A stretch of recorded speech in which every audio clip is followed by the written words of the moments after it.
taking no L's, delving in my cells, they're going as well. I stayed on the track, I've been on my rails, the journey. I'm feeling like lately, I'm loving simplicity. Silence is golden, I deep in my mind like a beacon to get. The land that is promised had it. She's the truth of the matter, it travels stings. I'm turning my back cause I had a quill on drill, HR on beat, this time introduction.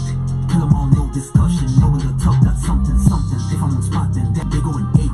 If I'm on spot, then that bit jumping. Go place, scientist, co-play. Leave peace to co-train. Choose violence, never throw a cold projectile. I ain't never gunning for neck down. It's headshots, lost blood on textiles, and not one brother was let out. There's not one brother to get down the way I do. A red roof, never count on an heirloom. I get mine and get more and then some. As long as the outcome is income, I'm good. Put me in a box and I turn it to a key. And I'm picking all the locks now. Really got a lock down. Figure little details, still talk here like I'm coming from the lead field. Hit it with the meds, like a beat bill. Had to be still, nigga, my life like it's deep pill. Tryna find out, took a deep pill. Had to rebuild, got into my faith, get it resealed. Case your question, what's the motive? You got the bread, I'm passing over. Fuck the world, I'm passing over. Find the silence, find the closure. What's the border? Too divine was never local. Spirit move, I'm rather mobile. Every bar be like Chernobyl, bitch. I'm back like that, the vocals. Jack Quill, nigga.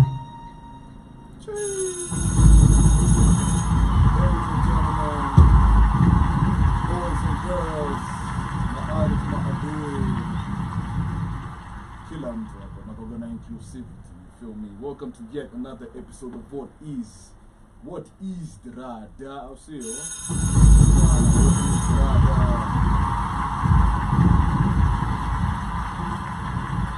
I am your host, Richard the Messenger, the Apex Predator. Najua, that was Jaquil with Pinnacle Chase starting us off. Alafu leo bana strictly tu yani tunaongelea tu biashara, business, law, and all that other good stuff. But today I'm honored to be joined by a man like Mr. Nani? Mr. Kasaya. Mr. K. I'll see you. Kabisa bana, welcome bro. Such an honor to have you. Asante sana. Karibu sana. This is What's the Rada, ndani ya Black Wood Fire Network, the media of the 21st century. What's the Rada bana? What's the Rada? What's the Rada? Rada iko safi. Kabisa man, welcome. Before we get into it, first one be to Mr. Kasaya nani? Wapi? Kenya na represent currently atoka Imara Daima. Na represent Doni South B.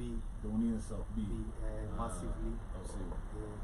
Ndio maana ulitaka kusema mkuja mbali. Kumbe wewe mtu wa Islam. Wapi. So I know that you are an advocate of the High Court, an intellectual property and tech law specialist, music business consultant, and kitu wenye saa mimi tu nilikuwa na shuku tu, a record producer. Unaona? Nataka nitaje. No, sikushuku we see, and that's the only capacity that I know. So, how first of all do you get to juggle music and all that other stuff? Naweza sema music na law ziko related. Ona music ina fall under the intellectual property. True. So niko na passion ya muziki. That's what hata ili lead to specialize in the intellectual property. Way back hata nikiwa kampo, I used to produce sana. Hiyo yenye unashuku sana ni put in work na hata watu put in work now kama tunasioma. Come on. Yeah, shout out to Ace Nene. Damn, shout out to Tony Siuma. Okay. Just I think the first recording I live finally did record. Okay. Was it that cover flani band flani? It's a long time ago.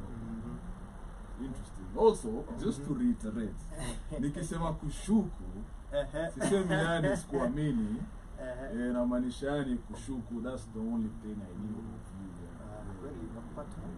Cause pia on the rail imekuwa while pia kabla. Unajua sasa tuligo corporate pia. Of course, man. 95 juggle and law firm.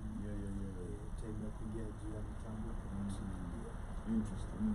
Before we dive further, I want to take it all the way back to the beginning. Mr. K, Nilizaliwa Nakuru. siwezi jua hapo. Au ulikuwa bado? Nilikuwa mimi unajua tu ni Dax, Mandela niambia ni Dax. Unajua tu wewe ni Las Vegas. But we didn't stay there for long. Okay. So no hata sina any recollection.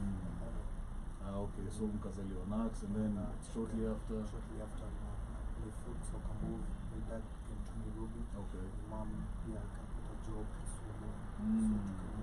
So and then to Nairobi. Okay. And how old were you when you made the transition to Kisumu? If you can remember.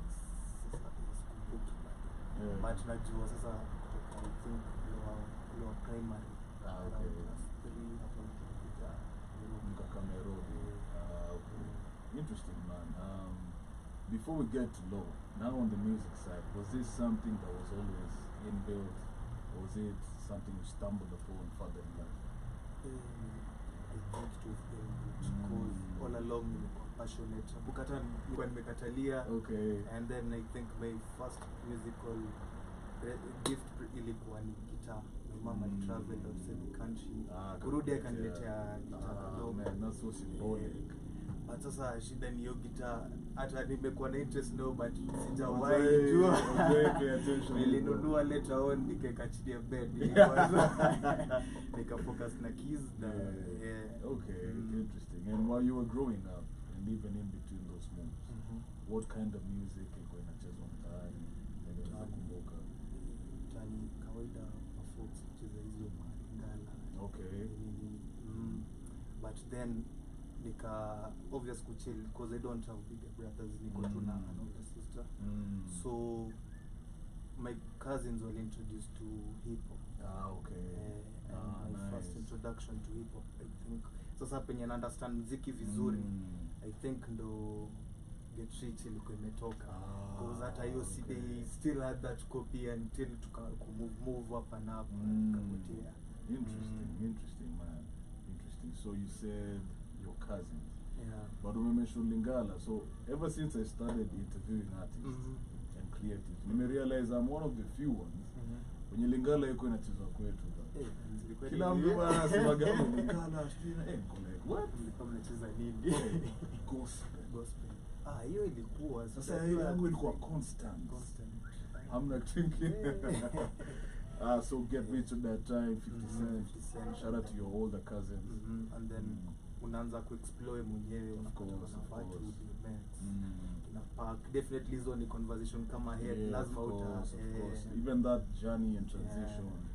And then, so are you still in primary school at this point? I'm on high school. Hapo nasema sasa ndo niingia upper primary. 5, 6 hapo. Unajua hapo ndo music yako inaanza kuwa. True. Hapo ndo unaanza ku That's true. Hizo zingine unasikiza tu cause it's music, I enjoy it, but so ikifika around class 6, 7 unaanza kujua napenda this type of music. Nataka unatry hata naweza andika lines kidogo but then unaipush it aside. True. So other than fit to mention hivyo because I know most producers were artists at some point. Sana in the beginning. So was this also the same for you? Mbona ukahang mic ba? I think cause later on in high school sasa later on so unajua high school nakujanga unapatana na watu wengi, of course, and then after really find to an interest in production cause all along nimetakanga kujua aina hizi beats zoaje. Then I got introduced to ilikuwa ni FL5. Hey, that's back in the day. But hiyo time I think ilikuwa naona, and then a family friend alikuwa na studio, alikuwa na studio. Okay. So hiyo ndateka fuel it more and more. Okay, and how old are you when now unaanza ku explore na ku experiment na production? Vizuri sasa ni probably 16, 17. Okay, high school sasa. But bado beats zilikuwa unajua. Of course. I like making that joke. When I was pia mimi nikianza, I was sharing a room with my bro. And the first official beat I ever made, amelala, ameniacha nanza. Amka asubuhi bado niko hapo. Just to make an 8-bar loop there. So high school, when you're moving from class 8 to high school, are you now officially in Nairobi? Hiyo sasa unajua Usha hiyo move transition sasa. ilikuisha hapa Okay. kabisa. So hata ilikuwa ni once, ilikuwa tu ni ile alimove because I think alikuwa amepata promotion or something. Okay. So kukuja nini music sasa and then pia the local CNP ilikuwa ina buzz hiyo time. True. And I think at that time Nameless was our neighbor. So bado ilikuwa ina spark vitu mingi muziki tunakuita kwa TV, so it's something that interesting, man. Interesting. So now you end up, you finish high school. Do you now pursue it seriously? Ama inakuwa tu kuna kitu mufanya hapa kando? Sasa niliamua kwanza lilikanishwa down na madhi, unajua my mom pia kuna I think the art side pia lilichukua kwa alienda kuletea gitaa. So kwa time akaniambia and by the way notice tunapenda kitu sana, so una decide do you want to do it as something ama unataka kwenda shule and then you do it. This is now after high school. Yeah, after high school. Sasa hapo pia sasa amekuita anakuuliza hivyo. What? Hey yo. Shout out to your mom. Nikamwambia I think I'll just do it. Bado. Interesting. And then what did you end up choosing? Unajua fellow nini. Okay. So to explore the music. Now back to the corporate side.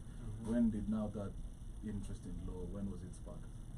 Is it when now tulikuwa pale high school unachagua kumbuka hiyo unachagua nitafanya? Actually mi waambia watu believe. I think nilikuwa nimechukua wajua high school ibo prep times hakunanga vitu za kufanya. So nilistumble kwa novel ya ujamaa John Grisham. Mezana and then nikakuwa like usiana do stuff when unasoma book and then what was the book about? See John Grisham zake ni legal, purely legal.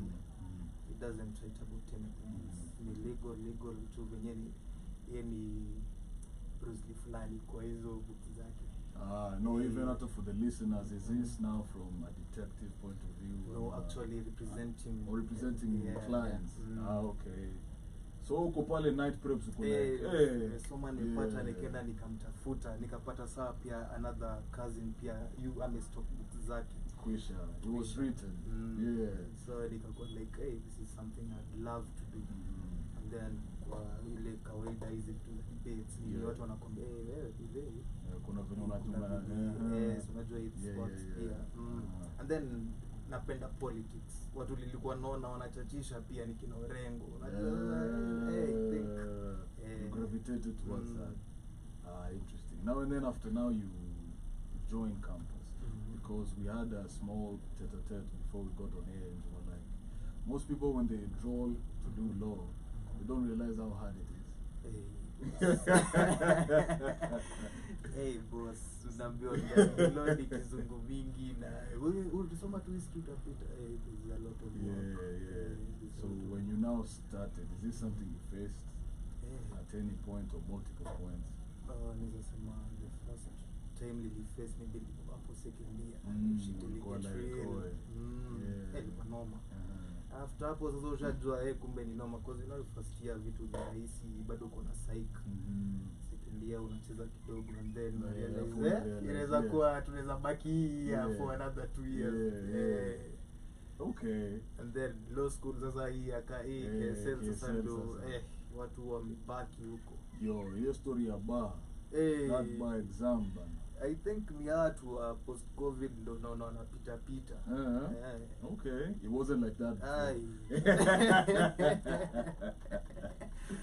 Wewe hawa napata pass rates zingine uko like kuna hiyo nini pia.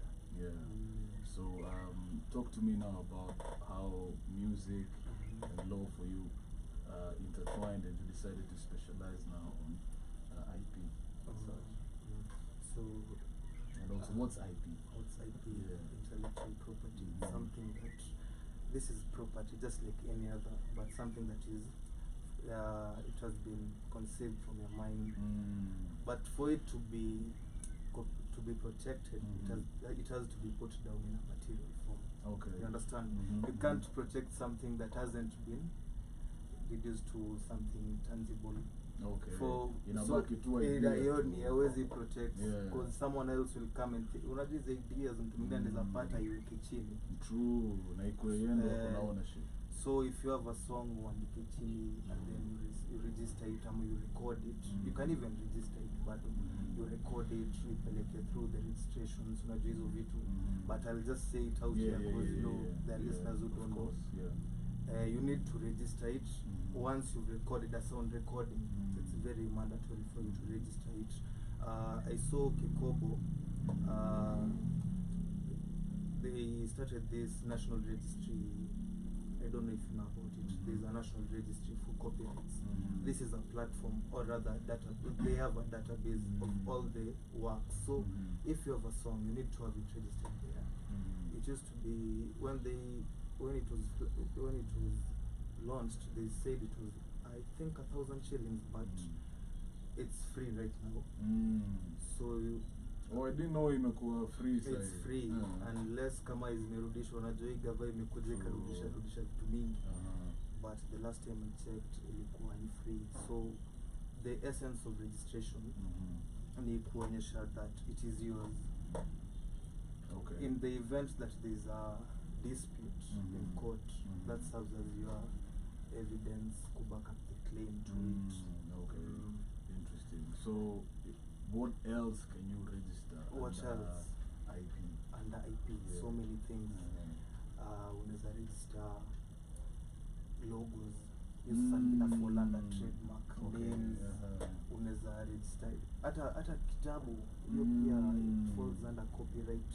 Literary works, anything, poems, stories, bora ume put it down to sini kitu imekuwa conceived from the mind, umeweka chini. So does this mean the first one to register it? Ndo kuna hiyo claim. Ndo kuna claim to it. And then kuna hii, there's this kuna unaweza kuwa uja register but you can show proof that ni wewe ndo ulikuwa nayo. I wanted to ask that. So that can be contested in court. Wewe ndo ulikuwa nayo kwanza. Okay. So for all creatives out there, what are like the steps to now? The steps. Tuanze tu na msanii umerecord, producer umemix and master. Tuanze side ya msanii mistari na kuna side ya producer pia instrumental. How do we go about that? Yes, kuna kitu inaitwa split sheets. Kwanza even before you record the song. Definitely mmekaa chini. Mnajua song ya nani. As the owner of the song, ndo ni composer. Kwa every song kuna composers wawili, but ina depend pia kuna dynamics. Composer ni the owner mwenye hizo mistari, mwenye alikama up na the idea. Authors ni wote. But composer mwenye alikuja na hiyo idea ni nani? Ni HR ndio mwenye song. Yes. Yeye ndo mwenye song. Ana feature Alvin ama ana feature nani? Sawa. Anapata percentage ngapi? Vitu kama hizo zinakuwa part of the talks nafaa kukuwa nazo. Unajua hizi ni talks watu kwa nazo after instead of alafu hata unapata songs zikui released, hizo vitu zufanyika, si ndio? Kuna disputes mingi nini ama basi wachikae. And then pia kuna producer. Kuna wacha nianze sasa vizuri. Composer, the owner of the song.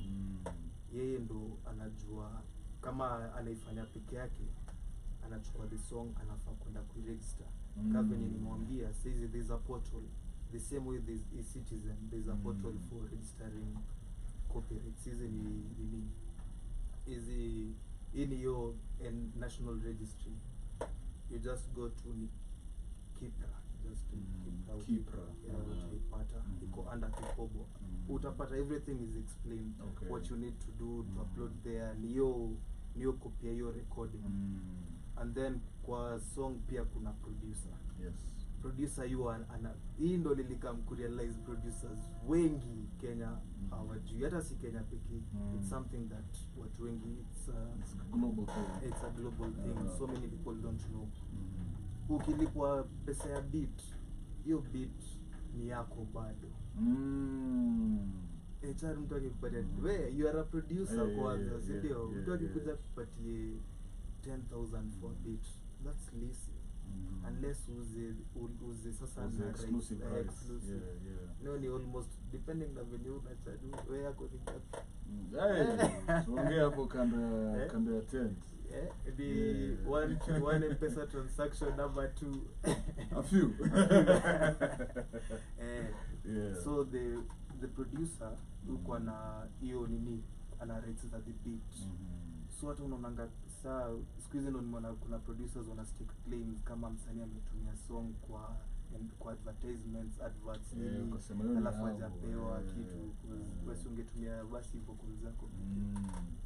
True. So there's need to understand what to understand hizo the different parts za copyright na parts za songs zenye zinafaa kuwa registered.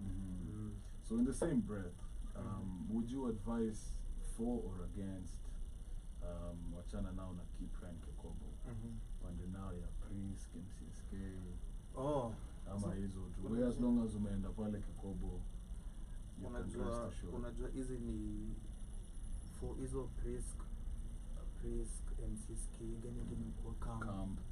Unajua hizo ni collective management organizations. Hizo zi protect copyright yako. Okay. Hizo ni kama trade unions za workers. I protect kazi yako. Hiyo ina collect pesa yako zenye zinaku exploited. You see, your works zinakuwa exploited ukishapatia publisher. True. Ama zikikuwa out there zinachezwa kwa TV, radio, wapi kwingine, matatu, bani, zinaku exploited. So your works are being exploited, so kama msanii unakuwa na moral na economical rights. Sasa economical rights zako ni hizo zenye sasa CMOs wanaenda kucollect on your behalf. Okay. And then unajua nini za advice kuwa tu hawezi jua. Wewe kuwa unapatanga mtu ana complain na watu watawalipi nini. But there's a catch up, watu wengi wasemangi hawaja kulipa hiyo registered member. Wanajua wewe ni member wao kweli ama you're just operating from your point juu wako wanafaa kumlipa. Have you gone through the processes? Kuna watu wenye wanalipa vizuri na MCSK. Unajua there's something guys need to understand. As kuna the MCSK watu wanatumia equitable distribution. Okay. For all the artists in the pool. That's why wanalipa like figure moja kila mtu. But kuna artists wenye wanalipa wana logs zao. Hao watu utaiwasikia wakicomplain. Kwanza vernacular artists. Utasikia making a killing. There are guys who have been paid money kina nitaji ya money haji. How starts? Watu wanalipwa. So wakitumia wenye wana complain wakitumia scientific distribution ya pesa kuna okay. Hata bobo utapata because muziki yako inachezwa wapi. Exactly. So bila that equitable wewe unateta na hakuna matatu imecheza muziki yako. As much as pia watu mimi kuna mambo nao mahali huko mbele kuna vitu zenye wanajaribu kufanya. Okay, interesting. Now, you are, let's divert kiasi. Besides IP, you're also into techno. Walk us through what that is and how that works.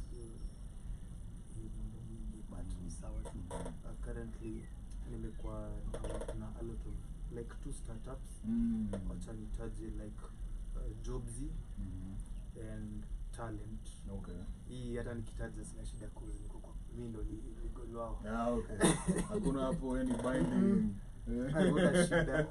So for Jobsy is a startup tech for I think 19-year-olds. I think now time walikuja kufisi wanataka kuregister nikashanga Mko sure? But it's doing well. What's Jobsy? Inasaidia they have an app for the informal sector. So kama iko na plumbers, iko na carpenters, unaona zile jobs electricians, zile jobs zenye watu wajui, unatafuta mtu reliable. Sasa once you download that app na useme penye huko itakupatia mtu ni kama Uber okay.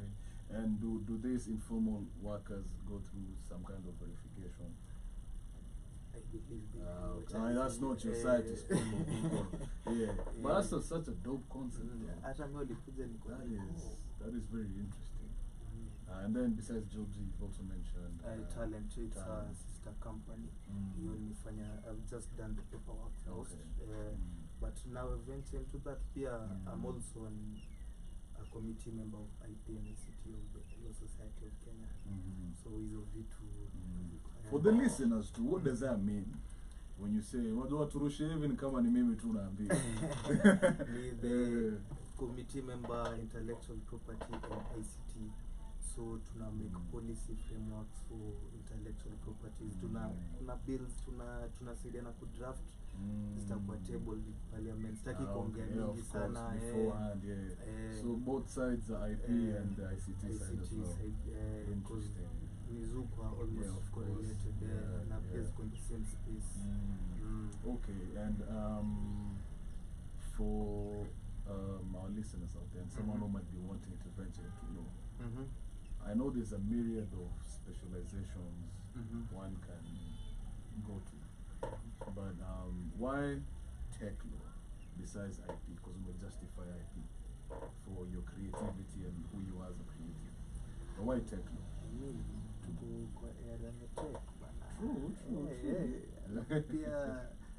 Bag pia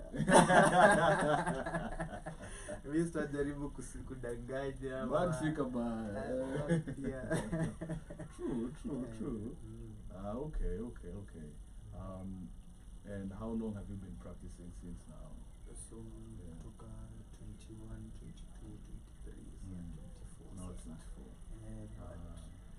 Nimekuwa na experience since 2018 kwanza work in a professional environment ya legal 18 and nilifanya legal work kidogo hapa pale nikiwa KSL then pupillage sasa ile umetupwa ndani hapo watu wana flames ndio na mkiroast mtu akisema hizi pewa uba kwenda kuserve documents hapana hauwezi ni ujue venye utafika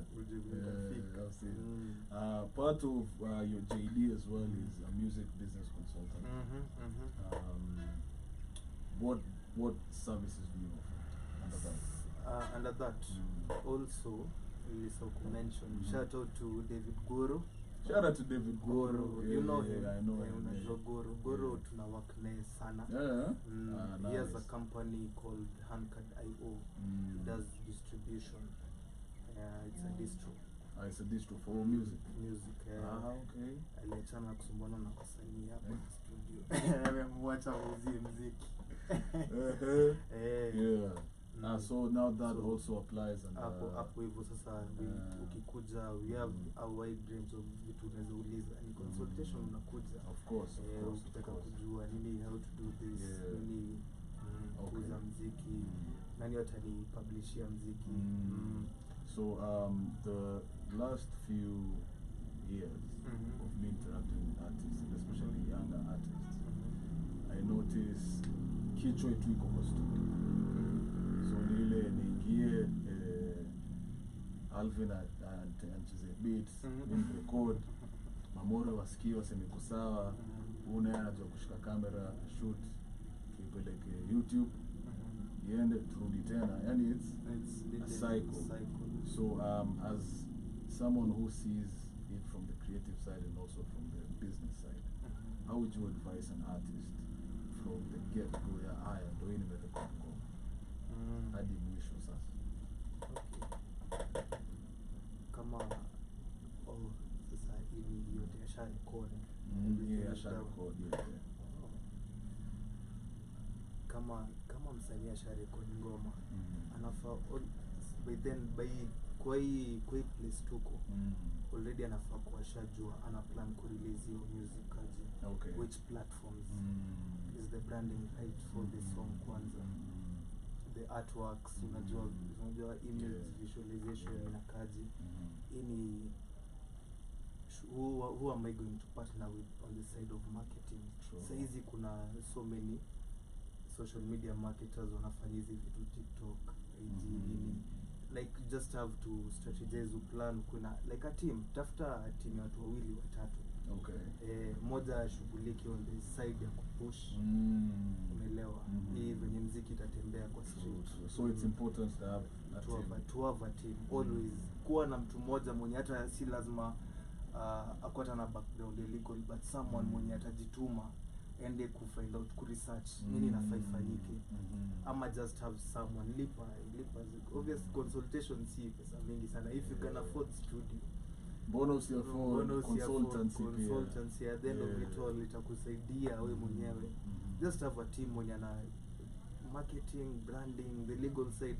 Unajua most of the times unapata mtu alisign vitu au ana understanding ana sign mambo tu sign hapa tutakuzia muziki and then wewe utakuwa tuna most of the time unapata mtu ameambiwa kulipa maybe ama amepatiwa check ya maybe 200,000 for the whole thing. Inamchanganya ukiangalia hii music imeenda ku exploited somewhere. Mtu pesa alitengeza ni 10 times most usually 10 times because yeye alienda akauzia publishers wengine ikaenda ikatumika mahali kwa platform zingine ina generate pesa. Hiyo pesa ulishalipwa one off.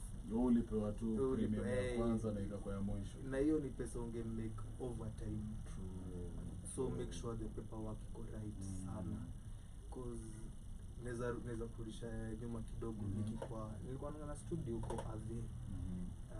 Kali alikuwa anakuja kurecord wapi? Avenue Park Fedha. Pakwana watu. Ilikuwa Pakwana. Motive alikuwa na studio hapo. Okay. This time niliplay a certain artist. Beats. Unajua venye kwa producer na beats. And then akaniambia kitu moja.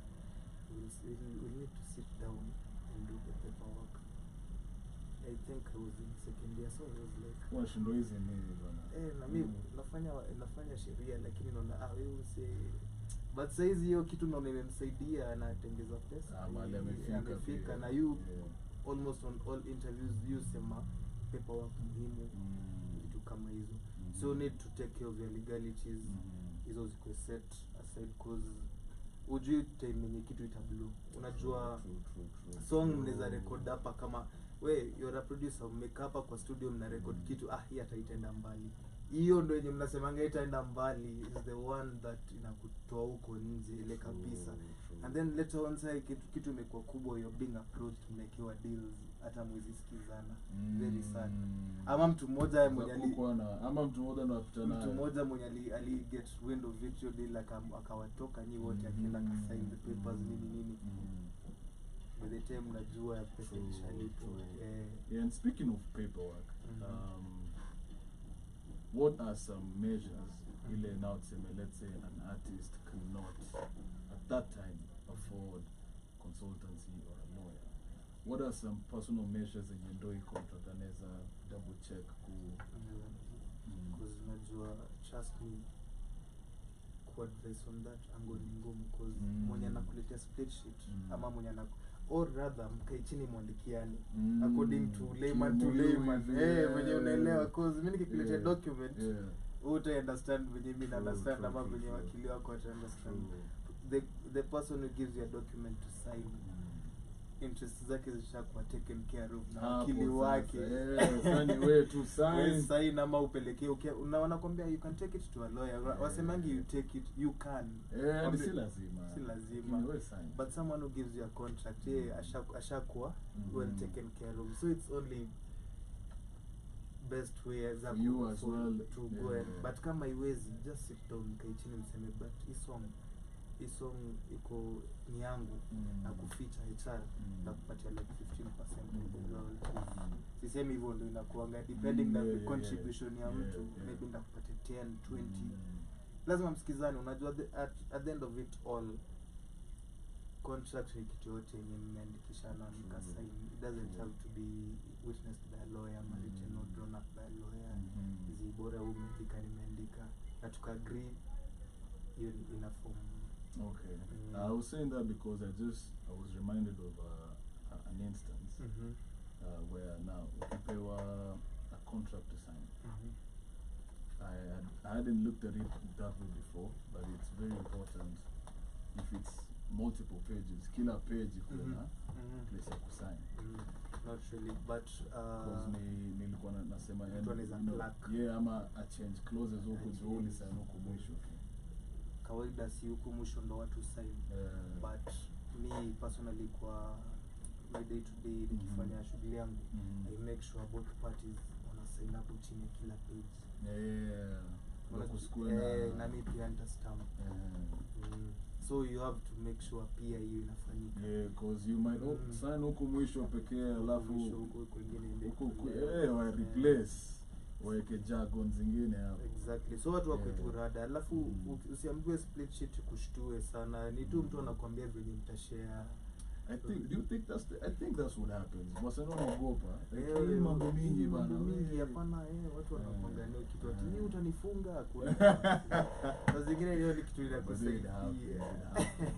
Mimi kwanza kuna msanii fulani juzi amenitafuta.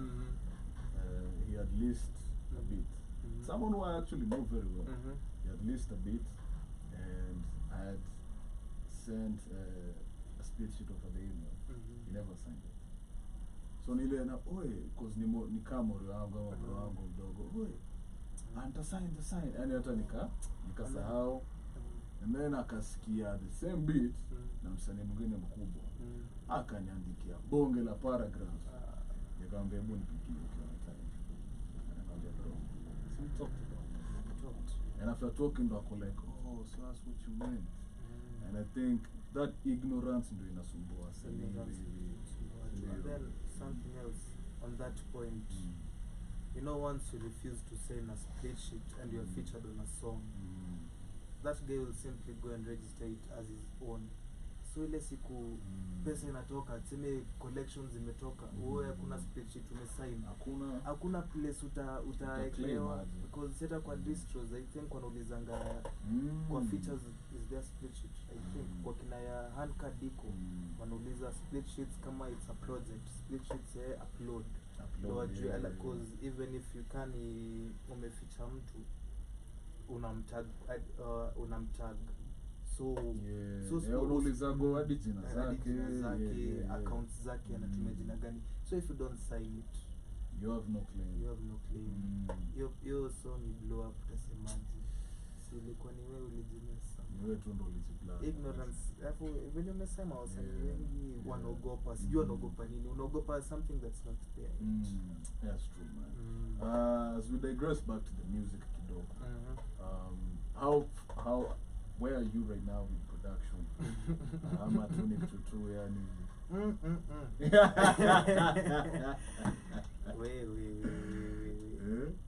Hawa nisiulize.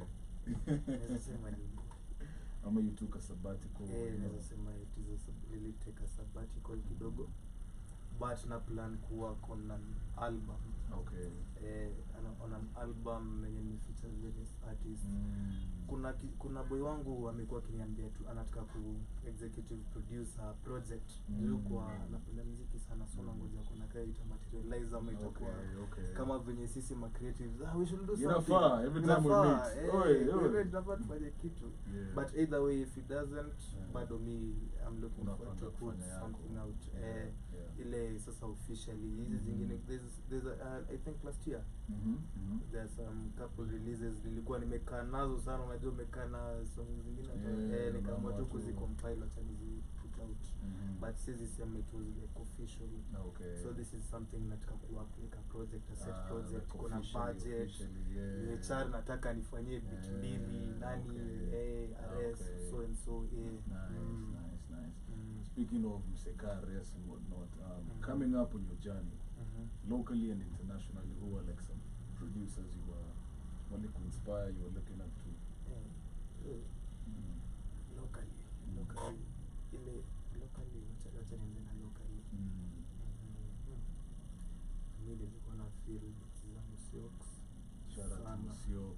Sana, unajua most kitu watu wajua ni bits cause hip hop Kenya sasa kwanza kusikia sasa legit cause they make that switch. Okay, kuna hip hop majua ndani ya Kenya sasa. The usual suspects utaanza nao ni kina uko. All of the same people will interact now from peer this catalog ya nini library ya kuzo wangu he was ahead sana. Hata nashangalia kwa msanii ama alikuwa chini ya maji. Alikuwa chini ya waba. Kuna watu wenye hupenda hizi songs huko na hiyo ni wasanii. So Msiox kawaida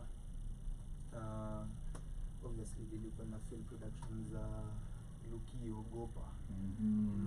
Definitely hata kama hizo alikuwa na crazy beats. And then Babs on track. Yeah, shout out to Babs. Babs and bangers. Yo. Across Babs, the first time nili interact na Babs. Tulikuwa kwa bo wangu fulani anaitwa Van the DJ. And the fact that he was humble enough kutry kuonesha Van yani hapa unafanya hivi. Ana mess lakini yani ili inspire sana.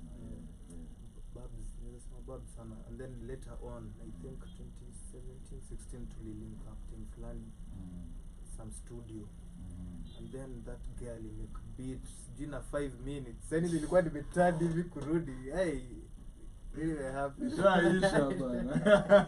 Mimi nangoja kupata master class kuongezea Shaisha. And then the other producers ni wadope. Yani kuna wengi unajua ukiulizwa majina zote so to make it easier for you. Shout out to hao wote na before you go to international. Sasa hivi kwa the currency na there's people like you like wanapenda kazi yao. Wengi. Wewe tukianza na wewe. Come on. Bumpa hapo una represent something nyingine crazy. Kuna kijana Vince.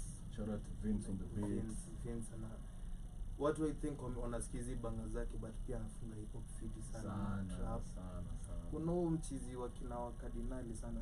Ares. Ares unajua Africa. Ares hii generation. Ares ni wale ingine. Africa unajua ni wa hiyo generation like. Okay, basi ndo amepop basi. Alex Vice hata bado hata Vice. Vice but Africa is actually like mimi nimeona kule mzee. Wewe mzee bana. Kijana si ya 21 years old. For real? No, it's not even in his 20s. Acha mambo. Wao umeharibu hiyo story. Mimi nilikuwa na Johnny au maproducer wenyewe FL na Kib na headphones na headphones hata kuna mouse. Laptop headphones lakini Kenya naunda kwa real ni surprise sana. Shout out to Alex Vice as well. Watu wanadu crazy. Kina nani CMG huko. Alafu tukivuka saa internationally. Saizi ama now before so you inspire when you come up. Simekwambia ili bro 50 DMX so unaweza jua. Dre, Swiz. Come on. Scott pia hiyo ndo ni time kwa sasa Scott alikuwa na banga zile unakumbuka period ya 6 kuna run Scott alikuwa nayo ni 5 hadi ni 2011 alikuwa anagusa 11 12 hapo shout out to Scott Storch. Then kina Lex Luga wakakuja na hizi namba 808 karibu kila kitu hizi hata I think wimbo za gospel ndeko 808 hizi kila kitu hapo sawa. As a majorly mtu alimeja na production, would you advise artists to at least learn any basic fundamentals? Sana cause ina make work easier. Alafu unajua siku hizi kwani tukifanya hiyo topic kupremo kwani get bundle ya kujirecord vocals, lay up an idea, tumia HR. Actually kuna watu wenye uniuliza kani za mixia hiyo naweza cause usha record hiyo naweza slot in time na si lazima ati nikuwe na niko na hizo vitu zote so naweza stack hapo chini nianze kufikiria beat ili to record anza tena pana but it's very important ama necessary size kama auishi karibu na producer wako ama kwani wendangi ama au travel au wendi outside nini but kwa na bundle ni rahisi sana. Kuna YouTube videos za kujirecord tutorials. I think kuna bundles that are 30k. Yeah. Very cheap. But kazi rahisi ya kumix master. Alafu even artists don't even know song structures. Sijui bars, beats. Kwanza alafu jana wagenge tu na urban tu anaingia kwa mic yote. Alafu anakatikiwa hewa, hajui kupaa chini. Tena ni tunaanza tena. But sasa unaona but hii pia ni ya kwa wale wasanii at least wanajua wamerecord for a while. But at least ujue yani how it, cause I also fight for that where I tell artists hata before niingie production fully I didn't know what I was saying but nilikuwa na describe ya producer like nasikia sauti yangu na guruma sana kumbe namwambia low end ni mingi ama nasikia technical terms out so nasikia kuna ka brightness Twitter niko kwa sauti so you would also agree it's important kwanza ukijua kwanza hata achana na production like even picking up an instrument kuwa tuna knowledge ya hata chords venye zina work hata the basics hizi sana ni sasa chatusha hili hata si ya marapa zini ya sasina ujue hata uko skill gani kidogo tu ita kutake a lot na squeeze there a lot of resources kila mahali ina make work easier unapata hata kazi na kwa rahisi uta move from producer to producer cause utapata producer mtasikizana naye kuna mkipatana utapata work na kwa so rahisi seamless sana. Before we get to make it work easier kuna mchizi hapa anaitwa Yo G anasema General Kase G Click Headmaster wa Advocate sana na wewe mchizi wangu mbaya mchizi wangu mbaya kabisa na kama uko na swali unataka niulize msanii wewe andika hapo usiogope sitasema ni wewe mimi nitamuuliza tu speaking of making work easier do you feel and also being in tech as well do you feel like AI is a threat to creation and creativity? Not in the future wenye watu wana make nika tutamka kesho kila mtu siana panic tu but we definitely need to embrace it cause ina make your work easier kabisa hakuna time itakuja take over kabisa for now I think it'll take a while but need to embrace to make vitu zikuwe even better just make things better more to be more efficient Yo, so unasema ni kuna time itafika maybe kama sasa itafika ifanye nini itakuwa nenda hapa Kenya ama wapi globally because unajua sasa the world is opening up it's opening up but not in the near future hivyo kabisa unajua kuna watu wenye kwa kuna articles nasoma ama watu wakiongea and then just listen mtu anaongea ni kama hata next year tukiamka itakuwa nikaa but it's something that will be gradual don't just alafu ikitake over the human resource itaenda wapi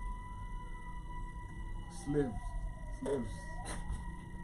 bana take care of these servers sasa hiyo ndio itakuwa kazi bana but it's something that is coming and we need to embrace it na ita take over kabisa itasaidia tu ita complement kile tunafanya juu pia kutakuwa na more ways za kufanya vitu hapo sasa niko na swali but before that tunamalizia internationally who you now listening to sasa hivi na kazi yao au ulikuwa umeuliza producers not producers say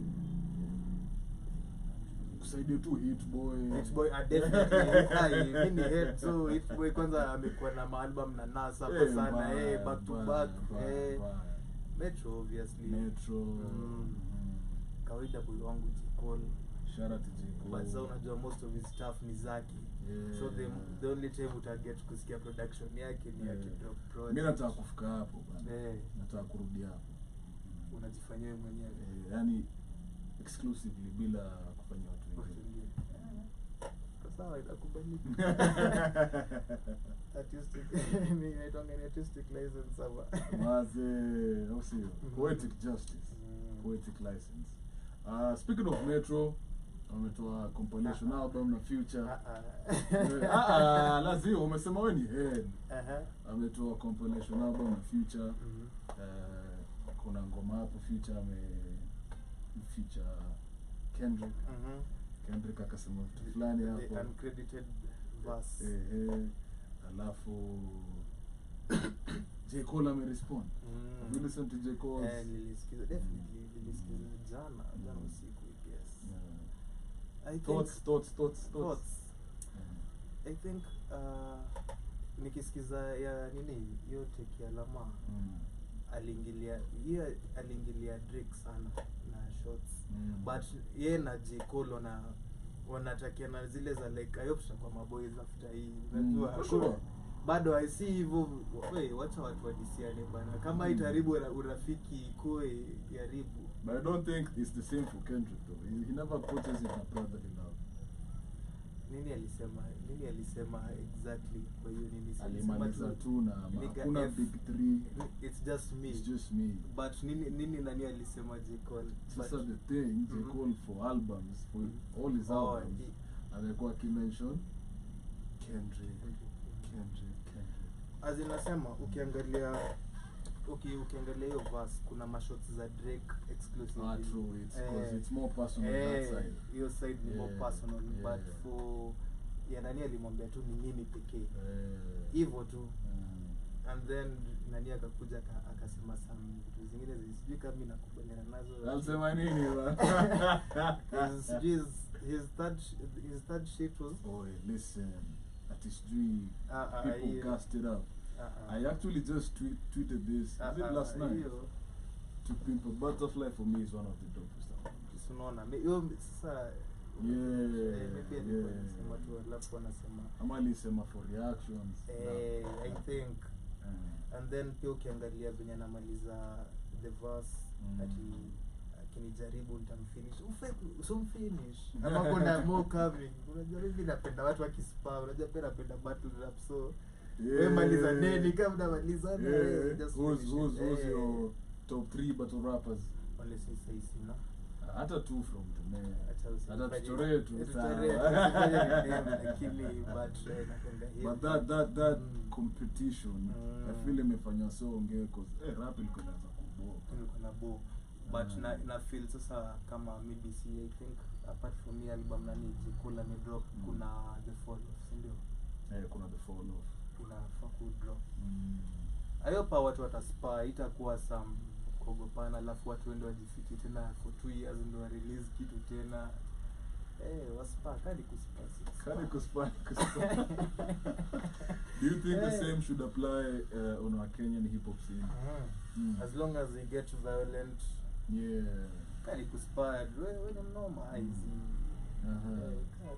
If you were to orchestrate that thing, ungeweka nani versus nani? Just for lyrical prowess and sparring. Bila mambo personal.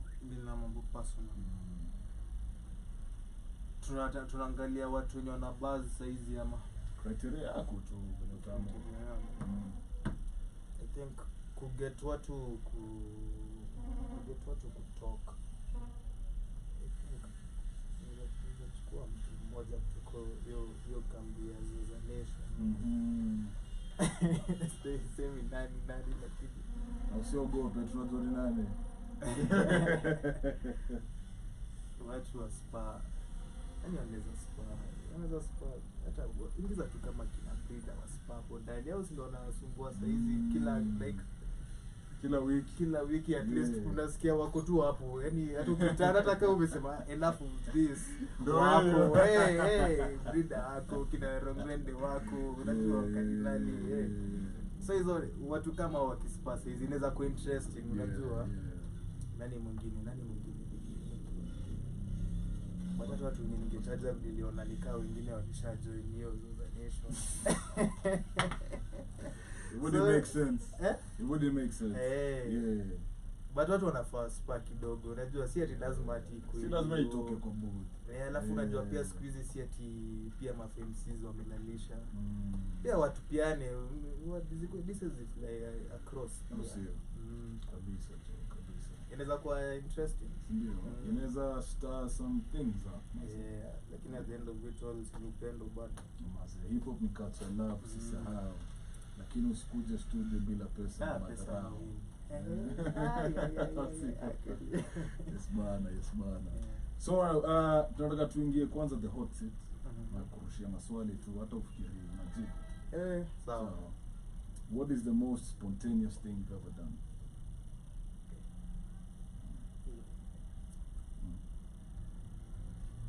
Asi lazima ikuwe ati kitu. Unaweza sema pass pia. Pass. Yeah. Lakini hauta pass zote. Hiyo ni za kujibu baadaye. Hiyo ni kuna a wide thing za kuchagua. If you could only eat one food for the rest of your life, what would it be? One food.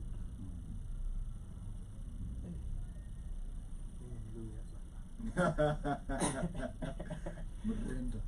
Ugali nyama. Come on.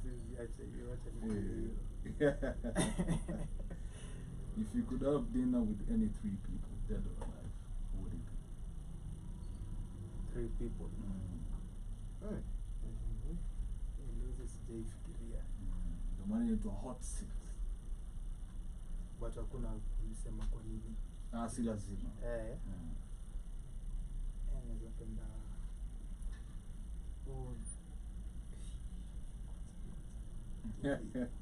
ina kujibu tu sasa. Haya.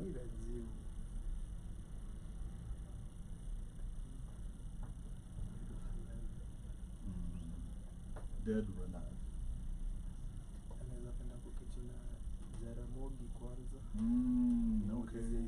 Maswali kadhaa. Kwanza hata sikumuuliza, maybe nimwambie unajua probably wewe kuresign yako ilituletea shida mingi sana.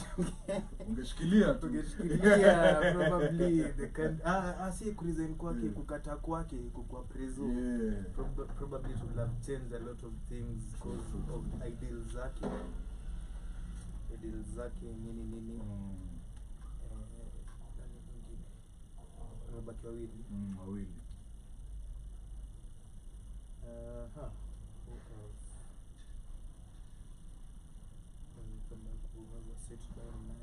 Dead or alive? Unaweza kuwa yuko pia. Ni sawa, si ndo nafikiria. Unajua niko na watu wengi wenye mimi sana try kuangalia. Definitely Bob. Bob is up and up get to your conversation na my interview zake, then I think deep sana. Mwisho. Si mimi wa vishnaeka kila siku mad. Every time maybe feel yuko tu. Hapo sawa. What is one of your most embarrassing moments?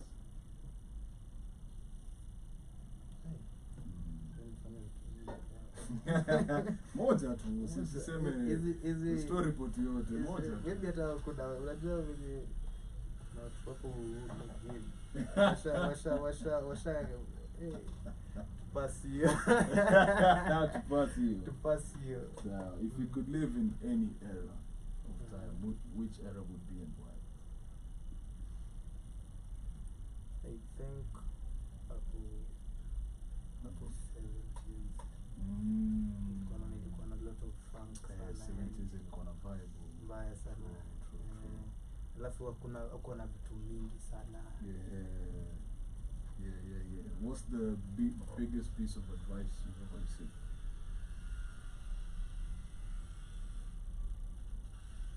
The best piece of advice? The best. Be you and be bold. Be you and be bold. Nakubali. About it.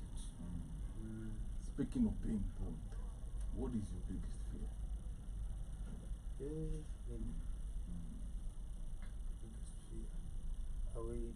Lazima ikuwe ni moja. Si lazima. Kuna mingi. Kuna mingi. Definitely hautainipata nimeenda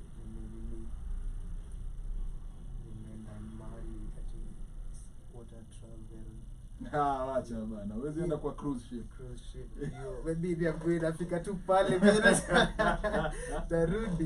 Nakuanga na hiyo fear yenye manzi kukufa na maji naona ngani video kuna painful. Unajua place kitu kama moto. Assuming moto ni uchungu. Assuming most of it unajua ni smoke huko.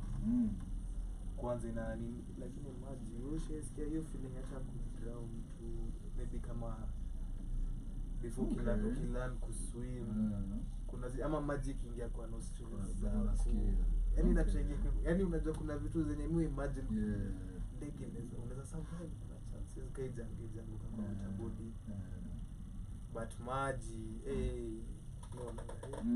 okay, that's one of them.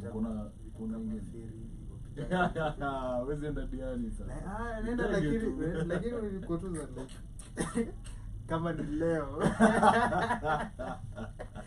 Kani leo pole. No masana. Kuna ingine? Obviously kuna snakes. Mimi sasa hata vacation iko litaji.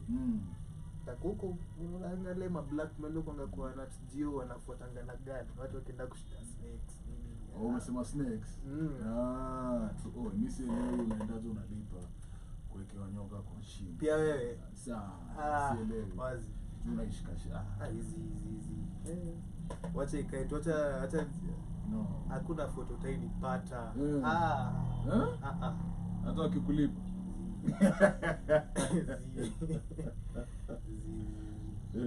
Hiyo nini kitulilisha sema if you could instantly become an expert in something, what would you want that to be?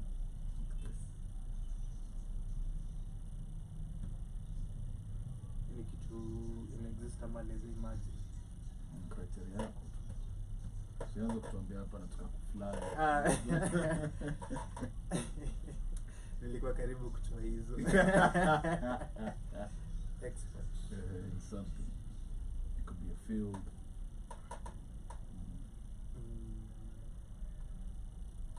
I think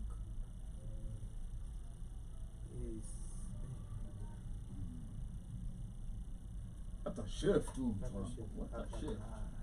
Really I think naweza kujua chef an expert. Wacha nifikirie hivyo. Ile lafu umejua tu like kung fu master. Gunsmith. Naweza penda kwa sniper. Unaondoa from a distance. No, sana. What is your most treasured possession that is dear to your heart? Possession.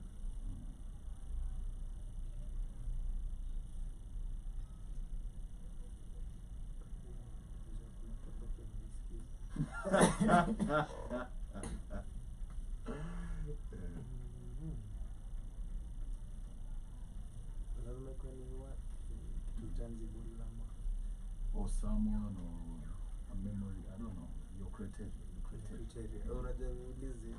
Criteria. Hizo swali zote tu criteria yako. How you interpret it? I think family. Okay, family. That is I respect that. Siwezi trade for anything. Hata uambiwe sijui hizo zingine. Haiwezi. Aniyo acha ikae. Fam. Yeah. Hapo sawa. If you could have any superpower, what would it be? Kuweza kucheza na time. Kucheza na time. Mbele nyuma. Okay, Dr. Strange. Interesting. The most memorable book or movie you've ever experienced? Book.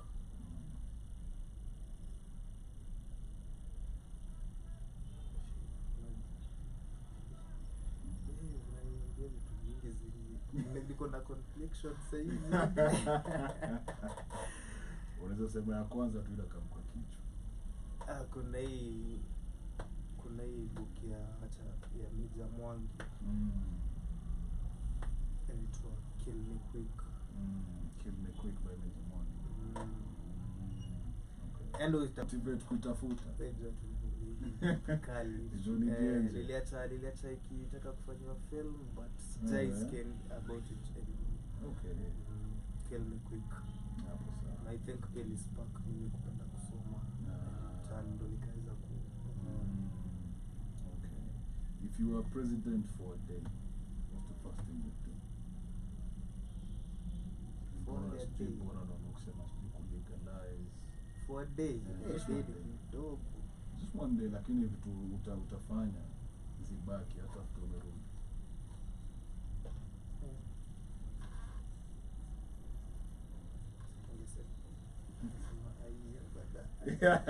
Hiyo tutashinda hapa. Hiyo unajua at least ni kitu unaweza sema mbili zenye about a day.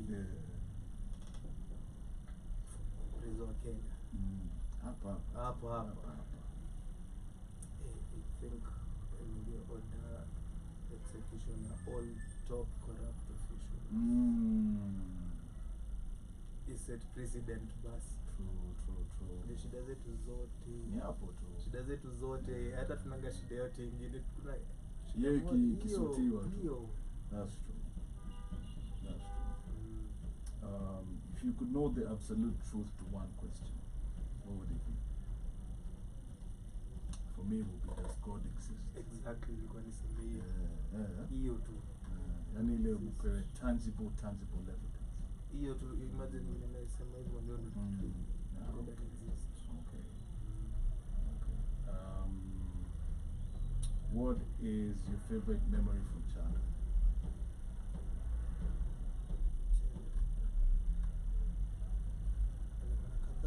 But wacha nipika mimi nakumbuka okay kuna time I think the first time tulibond na mzee vizuri tulilaka kuocha ndio kicheza Nyayo. Okay. I think the menace ndo alikuwa anasumbua sasa hiyo time Okay. ilikuwa I think hata nikapenda ball hapo. Alafu vitu ni mob hizo. Okay. And is it something uliendelesha as a culture? When you say ball sahi, wewe ni timu gani? Tumekaa tunakosana tu sahi. Of course. Na internationally.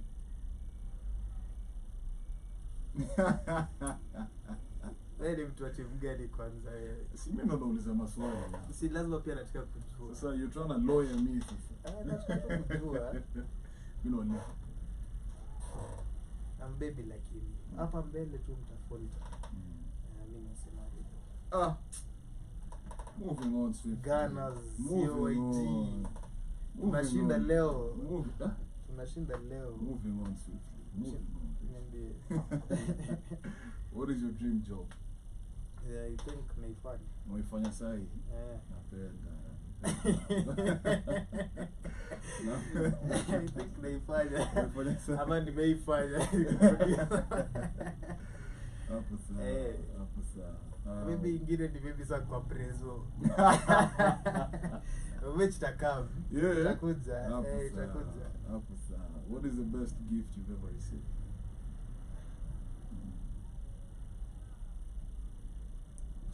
Hizi gifts.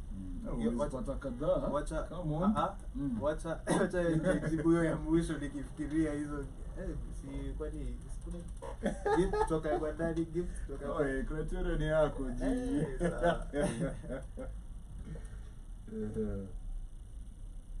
Ambayo kwa time. Hiyo lazima tutairudie. Okay. Most beautiful place you've ever been?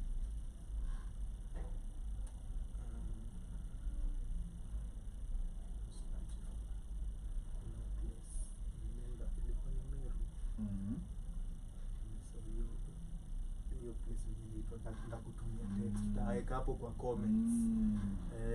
Meru. Okay. Hiyo place nikashangaa kama unaweza na kitu mtu kujificha nao. Come on.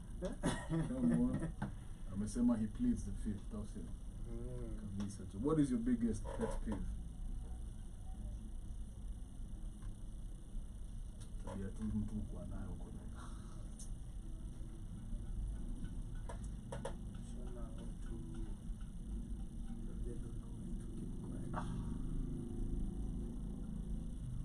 especially anakuja kwa space yako umetulia ana dump tu and then umecheck engage naye kidogo alafu utulie umemche siko kwa hiyo nini but yeah I get any like way nigga please anaendelea tu and does this also extend to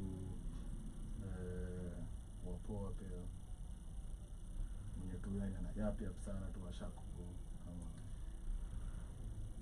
very tricky. Asi tricky aje sasa. Ngoja kwa hapo. Okay, unajua kuna tu watu wenye wana yap ikwe ni boy ikwe dem. So that's just general. Generally kuna ile kuya penye wapoa ya mpoa kikufeel. Ni lazima atakuwa chati na wewe kabisa. But kuna wale watu wenye akianza aachi unashangaa kwa ni wewe. Mkuni na basi kwa hapo ni nini tu yani upendaji mpoto akifanya yani kwako tu akifanya tu hiyo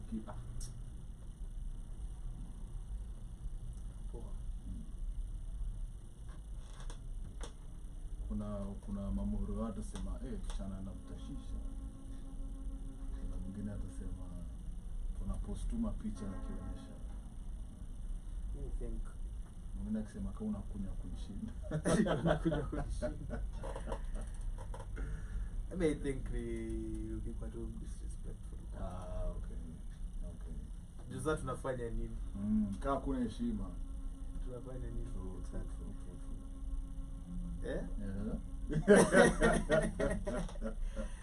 Tunafanya nini hapa? Kama kuna heshima. Sasa nikikupata kwa ulikuwa unavutashisha na nikamua ni wewe ndo umenice. Okay, ona itakusaidia vuta. Haikuhusu. Lakini kaa pia unajua at some point hizo ni vitu kuna vitu watu wataka carry on nazo forever unajua. True. Maybe ni phase. You may think your disrespect na hiyo imeisha hata there's no way about it that you ni kuna man like Papa Solo anasema safi bro. Welcome to the chat lakini unakuja tukimalizia. Maleti kama nyinyi. Maleti kama nyinyi. As we're winding up, one question I'd like to ask my guests.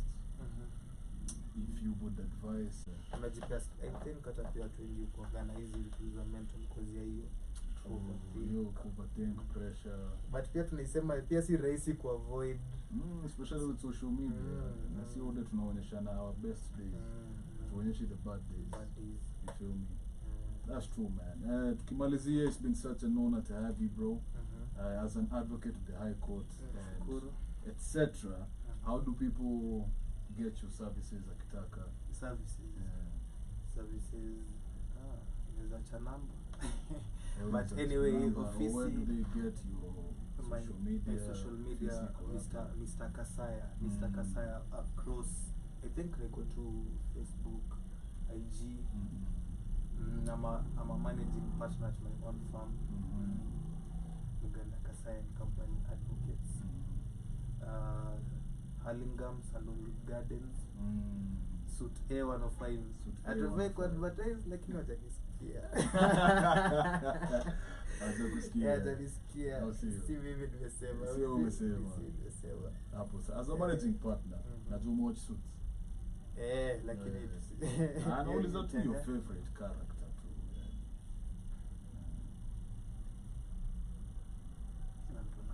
Kila mtu anapenda nani.